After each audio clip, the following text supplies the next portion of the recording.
और चलिए बात अब उत्तराखंड की खबरों की भी कर लेते हैं। उत्तरकाशी से खबर मिल रही है, गंगोत्री हाईवे पर हुआ है हादसा। ज्वाला के पास डंपर खाई में गिरा है।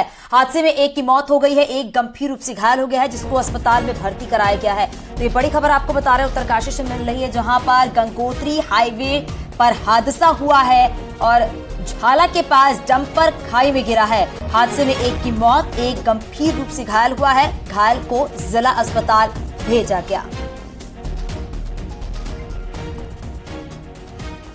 तो हादसे में एक की मौत, एक गंभीर रूप से घायल हुआ है। ये बड़ा हादसा हुआ है। जो घायल है उसका अस्पताल में इलाज चल रहा है।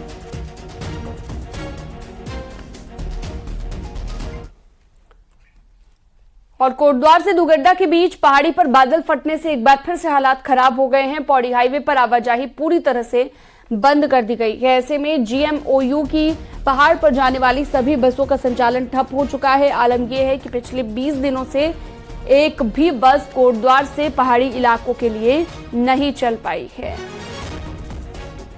तो परेशानी लोगों की बढ़ गई है। आवाजाही बंद होने से लोगों को भारी दिक्कत हो रही है। पौड़ी हाईवे पर आवाजाही पूरी तरह से बंद हो गई है। अनुपम भारद्वाज हमारे साथ लाइव जुड़ चुके हैं ज्यादा जानकारी के लिए। अनुपम, बादल फटने के बाद हालात यहां पर खराब हो गए हैं और नेशनल हाईवे भी बंद है। ऐसे में क्या कहा जा रहा है, कब तक रास्ता खोल दिया जाएगा और अभी जो मौजूदा स्थिति है उसके लिए प्रशासन क्या कुछ कर रहा है? देखिए, अब तकरीबन 20 से 25 दिन का समय हो चुका है, क्योंकि कोटद्वार से दुगड्डा के बीच जो पहाड़ियां हैं उन पे लगातार बादल फटने का सिलसिला जारी है। पहले भी 2 बादल फटे थे और अभी परसों भी एक और बादल फटा है उस पहाड़ी पर, जिसका नतीजा रहा कि जो पूरी पहाड़ी है वो पूरी सड़क पे आ गई है और पूरा जो सड़क है वो हिस्सा ही ढह गया है। अब हालात ये हैं कि जो छोटी गाड़ियां हैं वो तक नहीं निकल पा रही है। जो सबसे ज्यादा जो असर है वो GMO पर भी पड़ा है, क्योंकि जो बसें हैं उनका संचालन पूरी तरह से ठप हो चुका है। पहाड़ी इलाके कई सारे ऐसे हैं, जैसे पोखड़ा हुआ, सतपुली हुआ, गुमखाल हुआ, लैंसडाउन तक हुआ। इसके अलावा जो थलीसैंड है, धुमाकोट है, यहाँ पर जो GMO की जो बस सर्विस थे वो पूरी तरह से ठप हो चुकी है। इसके अलावा क्योंकि कोटद्वार से जो बस सर्विस जो पहाड़ी के लिए जो जाते थे, जो बस लगी हुई थी, वो पूरी तरह से उनका संचालन रोक दिया गया है, क्योंकि बसों का संचालन हो ही नहीं पा रहा है। रास्ते टूट चुके हैं। तो जो पूरा असर है वो GMO पर पड़ रहा है और इसका असर सीधे तौर पर अगर देखा जाए तो यात्रियों पर पड़ रहा है, क्योंकि कई सारे ऐसे रूट है जहां पे विकल्प के तौर पे केवल GMO की जो बसें हैं उनका ही संचालन होता है। तो वो जो यात्री हैं, जो गांव में रहने वाले जो लोग हैं, ग्रामीण हैं, उनको भारी परेशानियों का सामना करना पड़ रहा है। इसके अलावा जो लोग जो वापस कोटद्वार आना चाहते हैं, सर्विस क्लास वाले जो लोग हैं, वो भी अपनी अपनी जगहों में फंस चुके हैं, क्योंकि रास्ता पूरी तरह से टूट चुका है। लोग कोटद्वार से पहाड़ों पे नहीं जा पा रहे हैं। यानी कि जो लोग फंसे हुए हैं, पहाड़ों पे हैं या छुट्टियां उनकी हो गई है, वो वापस पैदा हो गई है। बहुत शुक्रिया, तमाम जानकारी आपने दी अनुपम भारद्वाज। और चलिए अब बात कर लेते हैं चंडी देवी मंदिर की पहाड़ियों का भी होगा जियोलॉजिकल सर्वे। 2 दिन पहले हुआ था पहाड़ पर भूस्खलन। डीएम ने शासन को सर्वे के लिए पत्र भी लिखा है। वहीं वाडिया इंस्टीट्यूट ऑफ हिमालय और GSI से सर्वे कराया जाएगा। सर्वे के बाद पहाड़ का ट्रीटमेंट होगा। तो बड़ी खबर आपको बता रही है। अब बताया ये जा रहा है कि चंडी देवी मंदिर की पहाड़ियों का भी जियोलॉजिकल सर्वे कराया जाएगा। बताया जा रहा है कि अभी कुछ दिन पहले ही पहाड़ पर भूस्खलन हुआ था, जिसकी वजह से डीएम ने शासन को सर्वे के लिए पत्र भी लिखा है। और सुनील हमारे सहयोगी हमारे साथ जुड़ गए हैं। सुनील, जरा बताइएगा, अब चंडी देवी मंदिर की पहाड़ियों पर भी जियोलॉजिकल सर्वे होगा। बताया ये जा रहा है कि भूस्खलन की वजह से ये पूरा सर्वे होगा, और क्या जानकारी, कब ये सर्वे होगा? तो चलिए अपने सहयोगी से जुड़ेंगे और आपको बताते चले जो सर्वे होगा वो पहाड़ पर भूस्खलन की वजह से सर्वे होगा। हालांकि डीएम ने शासन को इसके लिए पत्र भी लिख दिया है। अब पत्र का जवाब कब तक आता है, कब तक ये सर्वे पूरा होगा, वो भी हम आपको अभी अपडेट करेंगे। वाडिया इंस्टीट्यूट ऑफ हिमालय और GSI से सर्वे कराया जाएगा। सहयोगी पुलकित हमारे साथ जुड़ गया। पुलकित, जरा बताइएगा कि अब चंडी देवी मंदिर की पहाड़ियों का भी जियोलॉजिकल सर्वे कराया जाएगा और डीएम ने शासन को बकायदा पत्र भी लिख दिया है। जवाब कब तक आएगा, सर्वे कब तक शुरू होगा? देखिए, ये जो सर्वे है ये बहुत जल्दी शुरू कराया जा सकता है, क्योंकि इसी तरह का सर्वे हरिद्वार में जो मनसा देवी मंदिर है और उसके आसपास की जो पहाड़ियां हैं वहां पर भी ये सर्वे जो है चल रहा है। पिछले दिनों इस तरह की समस्या आई थी कि लगातार जिस तरह से बारिश हो रही है तो मनसा देवी मंदिर की पहाड़ियों पर जो है कई बार जो है भूस्खलन की और मलबा गिरने की जो है इस तरह की जो है घटनाएं हुई थी, और लगातार इस तरह की घटनाएं हो रही थी, जिसके बाद शासन की ओर से एक समिति बनाई गई थी और उसमें जो है सर्वे वहां पर शुरू किया जा रहा है।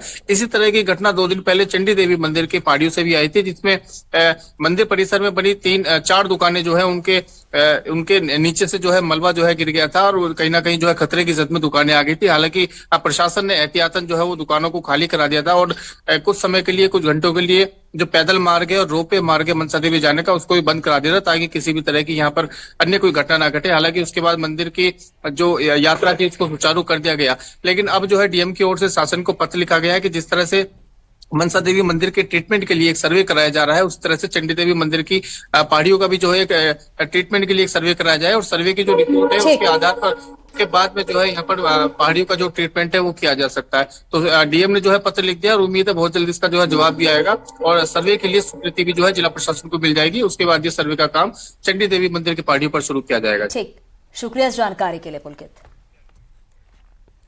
आगे बढ़ते हैं। लोक सेवा आयोग ने भर्ती कैलेंडर जारी कर दिया है। 21 पुरानी और नई भर्तियों का कैलेंडर जारी किया गया है। दिसंबर में 5 भर्ती परीक्षाएं होंगी। सफाई निरीक्षक, पशु चिकित्सा अधिकारी, समीक्षा सहायक, समीक्षा अधिकारी, कंबाइंड जेई भर्ती परीक्षा भी होगी और दिसंबर में ये परीक्षा होगी। लोकसभा चुनाव से ठीक पहले युवाओं के लिए नौकरियों का पिटारा खुल गया है। सफाई निरीक्षक, पशु चिकित्सा अधिकारी का ये पेपर है। तो भर्ती कैलेंडर जारी हो गया है। सुनील और प्रभात के पास चलते हैं, देहरादून से हमारे साथ जुड़ गए हैं। सुनील, दिसंबर में 5 भर्ती परीक्षाएं होंगी और इसके लिए भर्ती कैलेंडर भी जारी कर दिया गया है, और क्या जानकारी? देखिए सीनम, लोक सेवा आयोग ने 21 भर्तियों का कैलेंडर जारी किया है, जो इसी अगस्त से 28 अगस्त को जो सहायक लेखाकार की जो परीक्षा है उसका टाइपिंग टेस्ट होना है। तो 28 अगस्त से और अगले साल अप्रैल 2024 तक का ये 21 भर्तियों का भी कैलेंडर जारी किया गया है। इस बीच जिस तरह से विभागों की रिक्तियां आती रहेंगी, लोक सेवा आयोग उन भर्तियों का भी जो कैलेंडर है वो जारी करता रहेगा। आप देखिए कि 2024 में लोकसभा के चुनाव हैं और उत्तराखंड में यूथ वोटर्स का एक बड़ा तबका है। सरकार कोई भी रही हो, उसकी पहली कोशिश रही है कि इस तबके को अपने साथ जोड़े रखना, और जो रोजगार है वो एक सबसे बड़ा माध्यम इसमें हो सकता है जिसकी ओर सरकार बढ़ रही है। उत्तराखंड में आपने देखा कि लगातार रोजगार मेलों के माध्यम से प्लेसमेंट दिया जा रहा है, स्वरोजगार के माध्यम से रोजगार दिया जा रहा है, और खासकर जो भर्तियां हैं, पिछली भर्तियों में जो गड़बड़ियां हुई उसके बाद सरकार जो यहाँ पर नकल विरोधी कानून लाई, इसका भी यूथ में एक क्रेज बढ़ा है, एक विश्वास बढ़ा है भर्तियों के प्रति।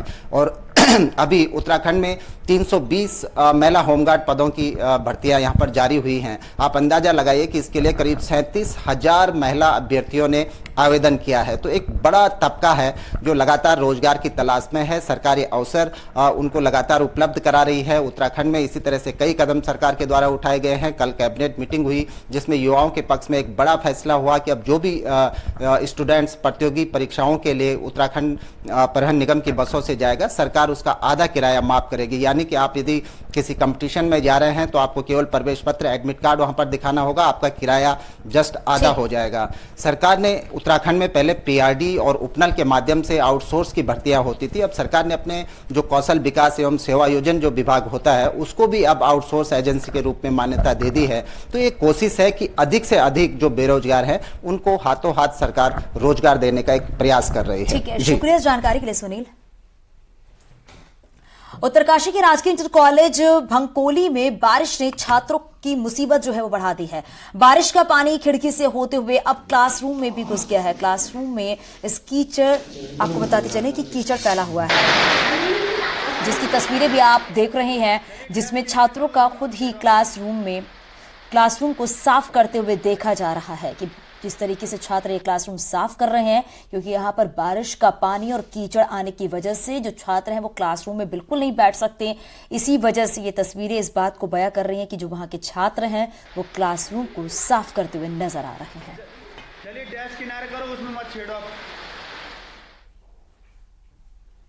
आगे बढ़ते हैं। पिथौरागढ़ की दारमा घाटी में बारिश का तांडव देखने को मिला है। घाटी के मादशाह गांव में हुई भारी बारिश के चलते झामती नाला पूरे उफान पर आ गया है, जिसके चलते इस इलाके को जोड़ने वाला लकड़ी का पुल भी बह गया है।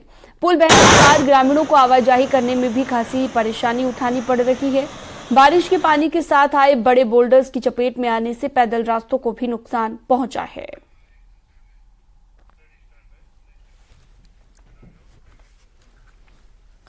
कथावाचक स्वामी पुण्यानंद गिरी के प्रवचन के दौरान ब्राह्मणों को लेकर दिए गए बयान के बाद विरोध शुरू हो गया। बयान से नाराज ब्राह्मण समाज के लोगों ने बैरागी कैंप स्थित स्वामी पुण्यानंद के आश्रम का घेराव किया और जमकर नारेबाजी की। इतना ही नहीं, गुस्साई भीड़ ने आश्रम का मेन गेट तक तोड़ डाला। हंगामा की सूचना मिलते ही कनखल थाना पुलिस भी मौके पर पहुंची और बमुश्किल हंगामे को शांत कराया गया। प्रदर्शन कर रहे लोगों ने पुलिस को लिखित शिकायत देकर इस मामले में सख्त कार्रवाई करने की मांग की है। तो मैं सभी ब्राह्मण बंधुओं से और सभी सनातन प्रेमियों से आह्वान करता हूं कि हर जिले, हर राज्य में इस पूर्णानंद के खिलाफ हर थाने में तहरीर देनी शुरू करें। पुलिस को तहरीर दी है। पुलिस से ये निवेदन किया है माननीय अध्यक्ष जी से कि आप जल्दी जल्दी इसकी गिरफ्तारी करें, जांच करके। अगर गिरफ्तारी नहीं होती तो फिर हम कोर्ट में जाने के लिए तैयार हैं।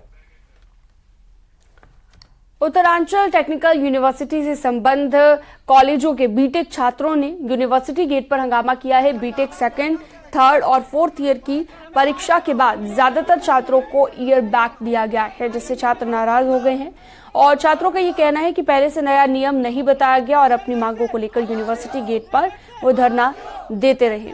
छात्रों ने सभी को अगले साल प्रमोट करके एडमिशन देने की मांग की है। वहीं यूनिवर्सिटी प्रशासन का कहना है कि जल्द ही मामले को सुलझा लिया जाएगा।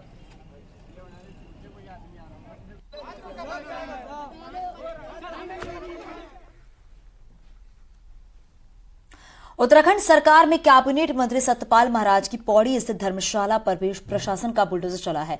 पौड़ी श्रीनगर हाईवे पर अवैध निर्माण को तोड़ दिया गया, जिसकी जद में सतपाल महाराज की धर्मशाला का हिस्सा आ गया है। हालांकि बाद में धर्मशाला में मौजूद स्टाफ ने एक दिन की मोहलत भी मांगी है, जिस पर बुलडोजर तो वापस चला गया है, लेकिन हल्का निर्माण टूट गया है। प्रशासन का कहना है कि फिर से बुलडोजर चलेगा और जितना हिस्सा अवैध होगा उसे तोड़ा जाएगा। बिना तोड़े हुए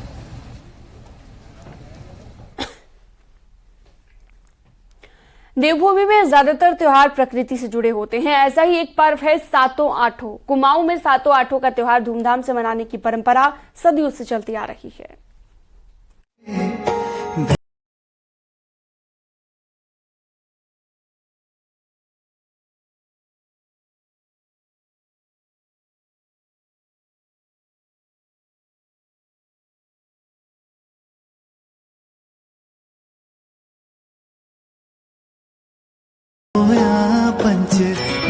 पहाड़ में देवी और देवताओं को परिवार के सदस्यों की तरह समझा जाता है। गौरा से पहाड़ की महिलाओं ने बेटी का रिश्ता बनाया, तो भगवान शिव से उनके विवाह के बाद दामाद का रिश्ता। इसी विवाह को संपन्न कराने के लिए हर साल भाद्रपद माह में सप्तमी और अष्टमी को विवाह की रस्में निभाई जाती। इसी को सातों आठों का पर्व के रूप में भी मनाया जाता है। जैसे धान है, मडुआ है, मांजरा है, झुगरा है इत्यादि सबके एक एक पेड़ ला करके उनके गौरा और महेश के चित्र बनाए जाते हैं, उन्हें कपड़े पहनाए जाते हैं। सप्तमी के दिन माँ गौरा और अष्टमी को भगवान शिव की मूर्ति बनाई जाती है, जिसमें मक्का, तिल और बाजरा के पौधे का प्रयोग होता है। फिर सुंदर वस्त्र पहनाकर उनकी पूजा की जाती है और झोड़ा चाचरी गाते हुए गौरा महेश के प्रतीकों को खूब नचाया जाता है।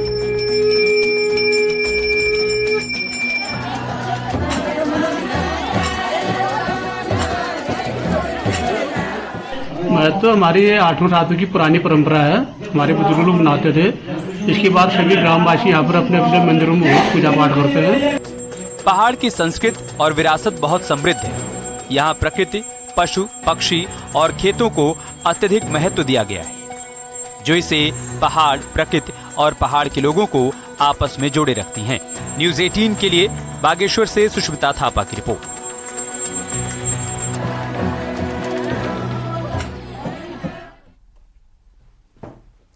कुमाऊं में इन दिनों खास पर्व सातों आठों की धूम मची हुई है और ये पर्व जहां एक तरफ शिव और पार्वती के प्रति आस्था का प्रतीक है, वहीं इस पर्व के जरिए पहाड़ के लोगों का प्राकृतिक प्रेम जो है वो भी नजर आता है। आपको लेकर चलते हैं सातु आटू यानी कि गमारा उत्सव में।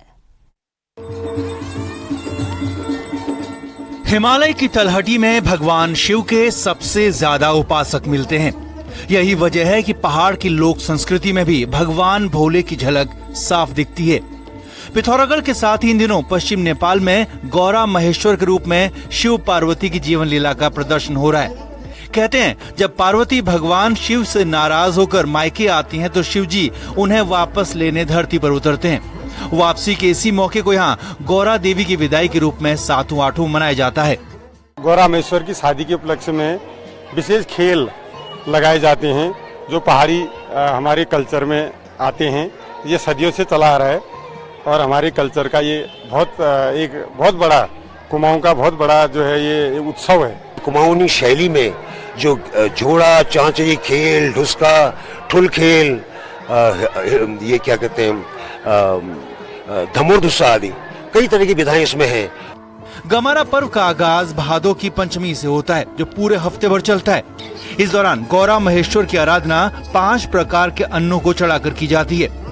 महिलाएं इस पर्व में खास उत्साह के साथ शिरकत करती हैं। पर्व के दौरान महिलाएं शिव पार्वती के जीवन के आधारित लोकगीतों पर खेल लगाती हैं और ये खेल यहाँ शिव पार्वती के प्रति अटूट आस्था को दर्शाते हैं।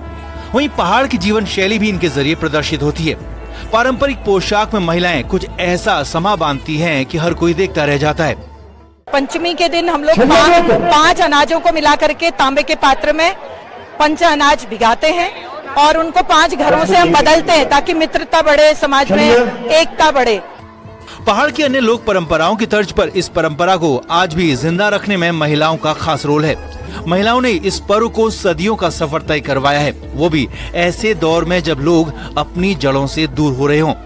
न्यूज़ 18 के लिए पिथौरागढ़ से विजयवर्धन उप्रेती की रिपोर्ट। रक्षाबंधन के त्योहार की तारीख को लेकर, समय को लेकर लोगों में भ्रम की स्थिति अभी बनी हुई है। इसको लेकर हरिद्वार में हर की पैड़ी पर तीर्थ पुरोहितों और ज्योतिषियों ने मंथन किया है। कई ग्रंथों के आधार पर निष्कर्ष निकाला गया है कि 30 अगस्त को ही रक्षाबंधन मनाया जाएगा। 30 अगस्त की रात 9:04 से पहले राखी बांधने का शुभ मुहूर्त शुरू होगा। श्री गंगा सभा ने बताया कि आगे भी त्योहारों को लेकर फैले भ्रम को दूर करने का प्रयास किया जाएगा।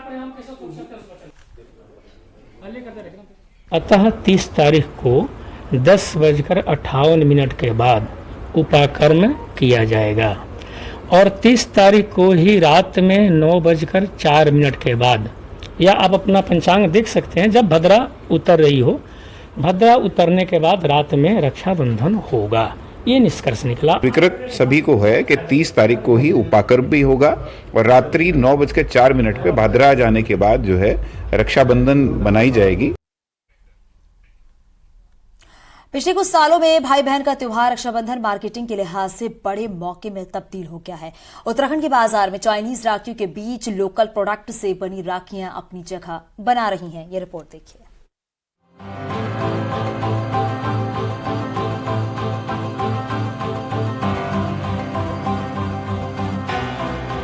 ट्रेंड संस्था CII के मुताबिक भारत में रक्षाबंधन के त्योहार करीब 6000 करोड़ का है।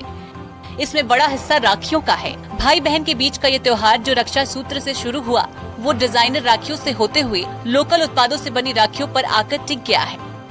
उत्तराखंड में इस बार चीड़ के पेड़ों से होने वाली पीरू, नीतीमाड़ा वैली में पाए जाने वाले भोजपत्र और कुमाऊं के पारंपरिक आर्ट एपड़ से बनी राखियों की धूम है।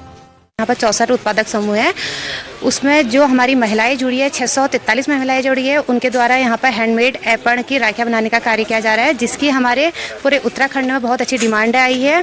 और ये हम MDF राखी बना रहे हैं जो हमारे उत्तराखंड की लोक संस्कृति है। केंद्र सरकार के, राज्य सरकार के प्रयासों से ये प्रयास था कि हम लोग 24 तारीख से ही इसके लिए एक माहौल बना दें और जो खास करके रक्षाबंधन है, रक्षाबंधन को एक उत्साह के रूप में हम लोग इसको मनाएं और उसके लिए तैयारियां शुरू करें। जानकार बताते हैं पिछले कुछ सालों में राखी के बाजार में भी चीन का कब्जा हुआ है। सस्ती डिजाइनर और वैरायटी के साथ चीन ने भारत के बाजारों में अपना माल डंप करना शुरू किया। वहीं प्रधानमंत्री नरेंद्र मोदी के लोकल फॉर वोकल मंत्र ने भी असर किया है। पिछले साल बद्रीनाथ आए PM ने भोजपत्र की तारीफ की और इस साल उच्च हिमालय क्षेत्र की महिलाओं ने भोजपत्र राखी बना दी है। ये राखियाँ पिरूल से, कंडाली से, नटल भी कहते हैं, मोतियों से बनाई जा रही हैं। ये इको फ्रेंडली राखियाँ हैं। मेरा सभी बहनों से निवेदन है कि आप हमारी जो माताएं बहनें स्वदेशी राखियाँ बना रही हैं वो।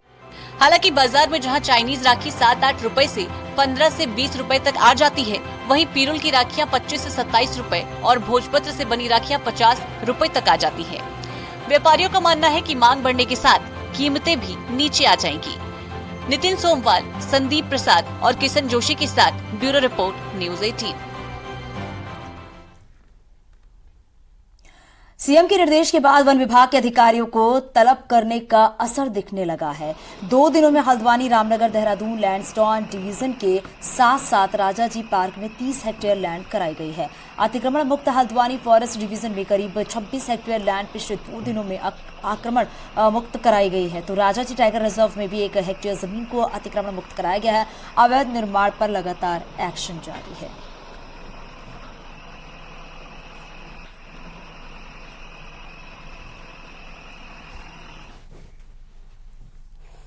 और देहरादून में धामी कैबिनेट की बैठक हुई, जिसमें कई बड़े फैसले लिए गए। निकायों को लेकर भी बड़े फैसले लिए गए। नगरपालिका रुद्रप्रयाग, हरबटपुर, नरेंद्र नगर और नगर पंचायत कीर्तिनगर के एरिया विस्तार को भी मंजूरी दी गई है। चमोली के घाट ब्लॉक मुख्यालय और पिथौरागढ़ के मुंसियारी को नगर पंचायत बनाने की हरी झंडी दे दी गई है। वहीं भीमताल नगर पंचायत को अब नगरपालिका का दर्जा दिया गया है। निकायों में ओबीसी आरक्षण तय करने के लिए गठित आयोग का कार्यकाल भी 6 महीने के लिए बढ़ा दिया गया है। पंतनगर एयरपोर्ट के विस्तारीकरण को मंजूरी दी गई है। रनवे 3000 मीटर किया जाएगा और हाईवे भी शिफ्ट किया जाएगा। खेल में अच्छा प्रदर्शन करने वालों को सरकारी विभागों में आउट ऑफ टर्न नौकरी देने का भी फैसला किया गया है, जिसके लिए 150 पद चिन्हित किए गए हैं।